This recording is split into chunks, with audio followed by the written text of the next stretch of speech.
জানিয়ে দিব আজকের বাংলার চাঞ্চল্যকর সংবাদ।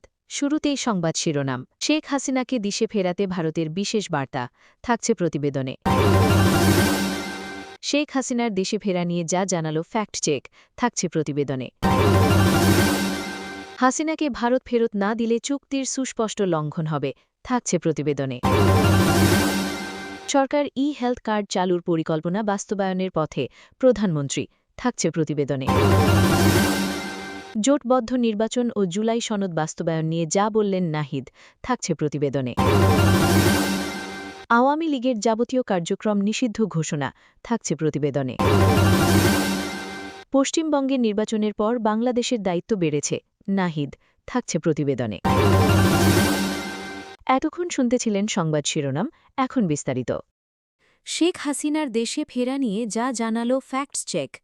বৈষম্য বিরোধী ছাত্র আন্দোলনের নেতৃত্বে সংগঠিত গণ অভ্যুত্থানের মুখে ক্ষমতাচ্যুত হয়ে গত ৫ আগস্ট দেশ ত্যাগ করে ভারতে আশ্রয় নেন শেখ হাসিনা। এরপর থেকে সেখানেই অবস্থান করছেন সাবেক প্রধানমন্ত্রী।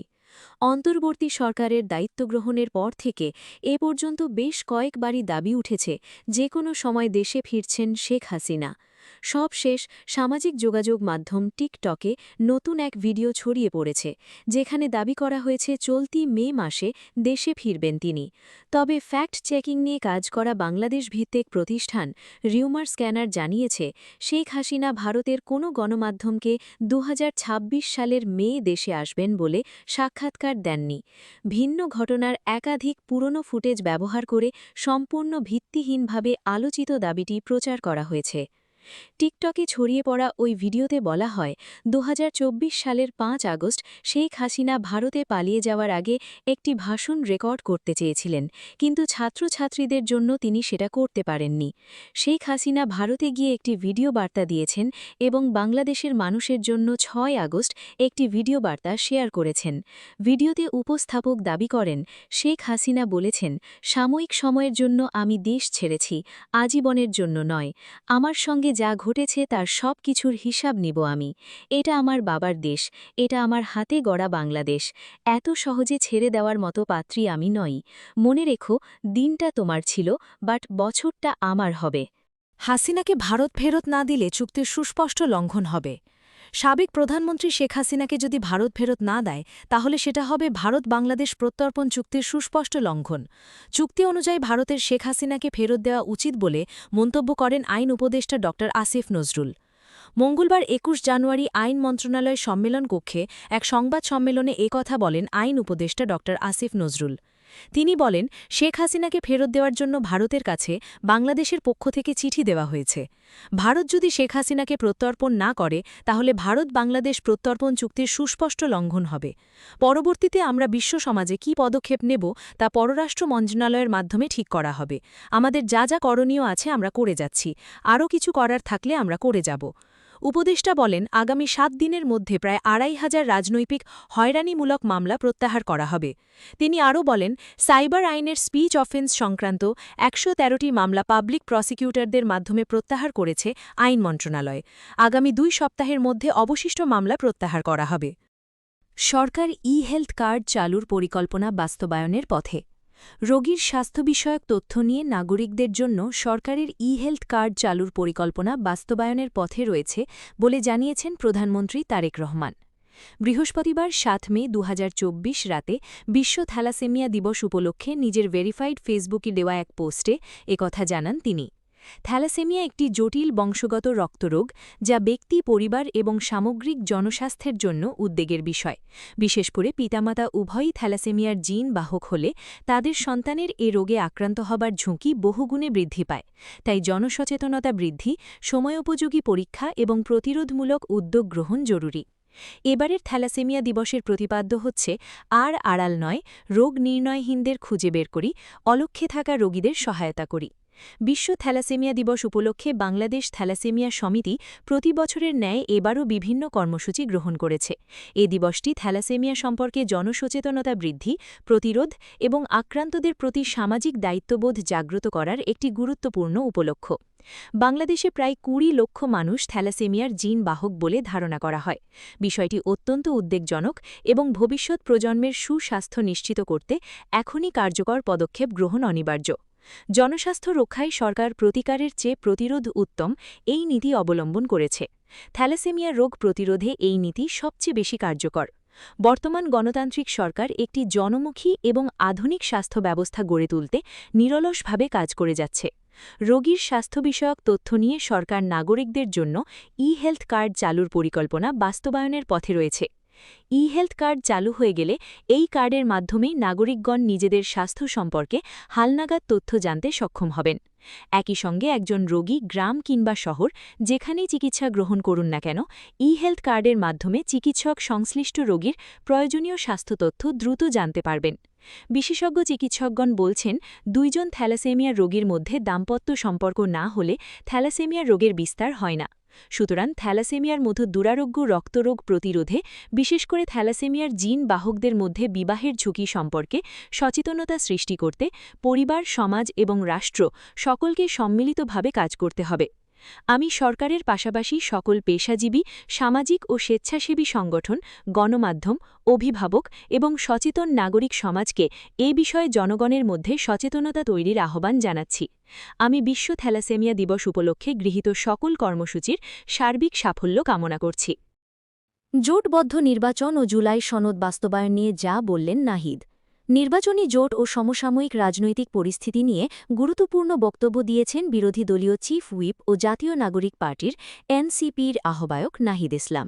বৃহস্পতিবার ৭ মে রাত ৮:৩০টায় চট্টগ্রাম বিশ্ববিদ্যালয় সাংবাদিক সমিতির কার্যালয়ে আয়োজিত এক প্রেস ব্রিফিংয়ে তিনি জানান যে এনসিপি বর্তমানে নির্বাচনী জোটে রয়েছে এবং আসন্ন স্থানীয় সরকার বা সিটি কর্পোরেশন নির্বাচন জোটবদ্ধভাবে হওয়ার সম্ভাবনা রয়েছে। তবে জাতীয় নির্বাচনে এককভাবে অংশগ্রহণের বিষয়টি নির্বাচনের পরিবেশ ও সময়ের ওপর নির্ভর করবে বলে তিনি মন্তব্য করেন। দলের পক্ষ থেকে সব ধরনের নির্বাচনের প্রস্তুতি নেওয়া হচ্ছে বলেও তিনি নিশ্চিত করেন। জুলাই সনদ বাস্তবায়নে বিএনপির ভূমিকা নিয়ে প্রশ্ন তুলে নাহিদ ইসলাম বলেন, বিএনপি জুলাই সনদ বাস্তবায়নের কথা বললেও সংবিধান সংস্কারের জন্য প্রয়োজনীয় গণভোট নিয়ে এখনও কোনো পরিষ্কার অবস্থান ব্যাখ্যা করেনি।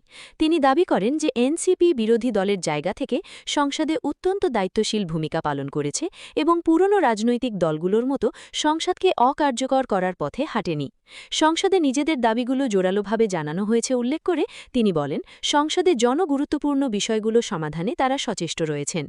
জাতীয় সংসদে বিএনপির ২/৩ সংখ্যাগরিষ্ঠতার কারণে বিরোধী দলের অবস্থান কিছুটা সংকুচিত উল্লেখ করে নাহিদ ইসলাম বলেন, আন্তর্জাতিক যুদ্ধ পরিস্থিতি, দেশের জ্বালানি সংকট এবং বর্তমানে দেশে চলমান হামের প্রকোপের মধ্যে তারা রাজপথে আন্দোলন করে জনদুর্ভোগ সৃষ্টি করতে চান না।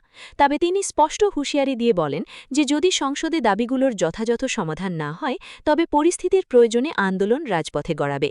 এই ক্ষেত্রে পরবর্তী পরিস্থিতি অনেকটা বিএনপির সিদ্ধান্তের ওপর নির্ভর করছে বলে তিনি মনে করেন। কেন বিএনপি জুলাই সনদ বাস্তবায়নে গড়িমসি করছে সেই প্রশ্নটিও তিনি দলটির দিকেই ছুড়ে দেন। এর আগে বৃহস্পতিবার সন্ধ্যায় চট্টগ্রামের বিভিন্ন রাজনৈতিক কর্মসূচি শেষে এনসিপির আহ্বায়ক নাহিদ ইসলাম এবং দক্ষিণাঞ্চলের মুখ্য সংগঠক হাসনাত আবদুল্লাহ সহ দলটির কেন্দ্রীয় নেতাকর্মীরা চট্টগ্রাম বিশ্ববিদ্যালয়ে পৌঁছান। সেখানে তারা চবি উপাচার্য প্রফেসর ড মোহাম্মদ আল ফুরকান এবং চাকসু নেতৃবৃন্দের সঙ্গে সৌজন্য সাক্ষাৎ করেন। বিশ্ববিদ্যালয় প্রশাসনের সঙ্গে সৌজন্য বিনিময় শেষে তারা সাংবাদিক সমিতির কার্যালয়ে ছোট পরিসরে এই ব্রিফিংয়ে অংশ নেন। এই সময় বিশ্ববিদ্যালয়ের বিভিন্ন স্তরের নেতাকর্মীরাও উপস্থিত ছিলেন। আওয়ামী লীগের যাবতীয় কার্যক্রম নিষিদ্ধ ঘোষণা। জুলাই-অগস্টের গণ অভ্যুত্থানে ক্ষমতাচ্যুত আওয়ামী লীগের যাবতীয় কার্যক্রম নিষিদ্ধ ঘোষণা করা হয়েছে। প্রধান উপদেষ্টা ডাক্তার মোহাম্মদ ইউনুসের নেতৃত্বে উপদেষ্টা পরিষদের জরুরি বৈঠক শেষে শনিবার ১০ অগস্ট রাতে আইন উপদেষ্টা আসিফ নজরুল সংবাদ সম্মেলনে সাংবাদিকদের এ তথ্য জানান। বৈঠকের পর উপদেষ্টা পরিষদ এক বিবৃতিতে জানায়, আজকের সভায় আন্তর্জাতিক অপরাধ ট্রাইব্যুনাল আইনের সংশোধনী অনুমোদিত হয়েছে। সংশোধনী অনুযায়ী আন্তর্জাতিক অপরাধ ট্রাইব্যুনাল কোনো রাজনৈতিক দল, তার অঙ্গ সংগঠন বা সমর্থক গোষ্ঠীকে শাস্তি দিতে পারবে। এতে আরও বলা হয়, উপদেষ্টা পরিষদের বৈঠকে আন্তর্জাতিক অপরাধ ট্রাইব্যুনালে বাংলাদেশ আওয়ামী লীগ ও তার নেতাদের বিচার কার্য সম্পন্ন না হওয়া পর্যন্ত দেশের নিরাপত্তা ও সার্বভৌমত্ব রক্ষা, জুলাই আন্দোলনের নেতাকর্মীদের নিরাপত্তা এবং আন্তর্জাতিক অপরাধ ট্রাইব্যুনালের বাদী ও সাক্ষীদের সুরক্ষার জন্য সন্ত্রাসবিরোধী আইনের অধীনে সাইবার স্পেস সহ আওয়ামী লীগের যাবতীয় কার্যক্রম নিষিদ্ধ করার সিদ্ধান্ত গ্রহণ করা হয়েছে। এ বিষয়ে প্রয়োজনীয় পরিপত্র পরবর্তী কর্মদিবসে জারি করা হবে।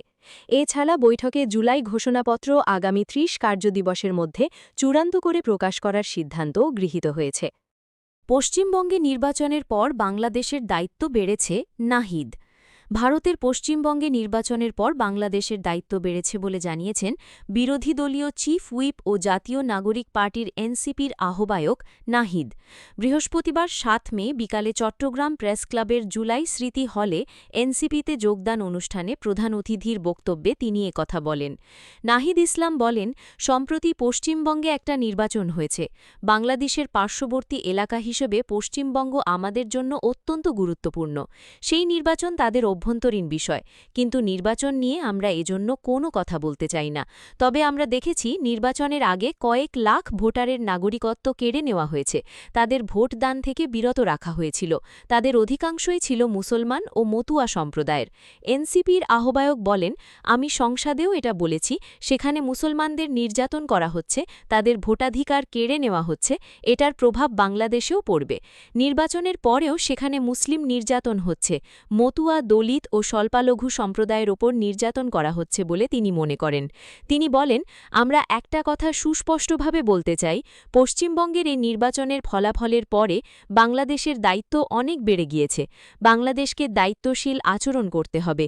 এদেশের হিন্দু, মুসলমান, বৌদ্ধ, খ্রিস্টান সবার নিরাপত্তা এবং নাগরিক অধিকার নিশ্চিতের দায়িত্ব আমাদের নিতে হবে। এই নেতা বলেন, আমাদের শত্রুপক্ষ যারা বাংলাদেশ বিরোধী, বাংলাদেশের স্বার্থ বিরোধী, তারা নানা উস্কানি দেবে, সাম্প্রদায়িকতা ছড়ানোর চেষ্টা করবে, নানা প্রোপাগান্ডা করবে। আমাদের এ বিষয়ে সচেতন থাকতে হবে। নাহিদ ইসলাম বলেন, আমরা এটা দেখিয়ে দেব দক্ষিণ এশিয়ায় স্বল্পালঘুদের জন্য সবচেয়ে নিরাপদ স্থান হবে এ বাংলাদেশ। বাংলাদেশকে বাংলার মুসলমান, দলিত, মতুয়া সম্প্রদায় সহ সবার দায়িত্ব নিতে হবে এবং তাদের অধিকারের পক্ষে কথা বলতে হবে। এ সময় চট্টগ্রামে এনসিপিতে নতুন যোগদানকারীদের স্বাগত জানিয়ে তিনি দলের নেতাকর্মীদের ঐক্যবদ্ধ থাকার আহ্বান জানান। তিনি বলেন, আজ যারা নতুন করে যোগদান দিচ্ছেন এবং যারা আগে থেকেই আছেন, সবাইকে একটাই প্রতিজ্ঞা করতে হবে, আমরা নিজেদের মধ্যে কোনো দ্বন্দ্ব রাখব না। যে যেখান থেকেই আসুন না কেন, এনসিপির পতাকাতলে সবাই যোগ্যতা অনুসারে ঐক্যবদ্ধভাবে কাজ করব, কারণ ঐক্যই আমাদের সবচেয়ে বড় শক্তি।